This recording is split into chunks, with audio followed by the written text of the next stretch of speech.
আমাদের জামাত ইসলামের সম্মানিত নাইনামিন মাওলানা সব উপস্থিত দায়িত্ব সমিতি উপস্থিত ইসলামী আন্দোলনের বাংলাদেশ সভাপতি ভাইরা আসসালামু আলাইকুম ওয়া রাহমাতুল্লাহি ওয়া বারাকাতুহু।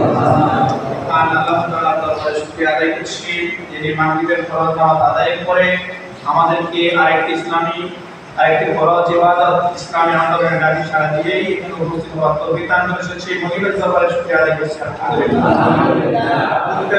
বিশ্ব মানবতার মুক্তির দিশারি রাসূলুল্লাহ সাল্লাল্লাহু আলাইহি ওয়াসাল্লামের উপর যিনি তার জীবনের শুরু থেকে ইসলাম তাকে প্রতিষ্ঠা করার জন্য ব্যয় করেছেন, তারই সাথে স্মরণ করছি সে সকল মধ্যম মুজাহিদ শহীদ ভাইদেরকে যারা ইসলামকে প্রতিষ্ঠা করার জন্য পৃথিবীতে নিজের তাজা রক্তগুলো বিলীন করে দিয়েছেন। প্রিয় উপস্থিতি, আজকে আমরা এখানে একত্রিত হয়েছি ইসলামী আন্দোলনের ডাকে সাড়া দিয়ে, কিন্তু আমি কয়েকটি কথা বলে আপনাদের কাছ থেকে বিদায় নেব।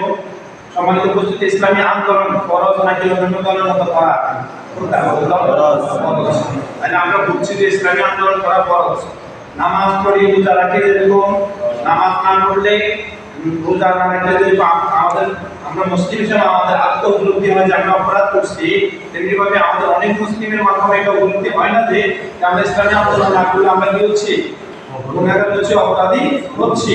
এজন্য আমরা নিজেদের অন্তর থেকে এটাকে ফরজ হিসেবে নিয়ে আমাদেরকে কি করতে হবে? বসে থাকতে হবে, তাই তো না? বসে থাকলে আমাদের আমরা আজ থেকে এই গত মাসের 5 তারিখ আগস্টের 5 তারিখের আগেও আমরা এই পরিবেশ কখনো চিন্তা করি না, কিন্তু আল্লাহ রাব্বুল আলামিন আমাদেরকে এই পরিস্থিতি দিয়ে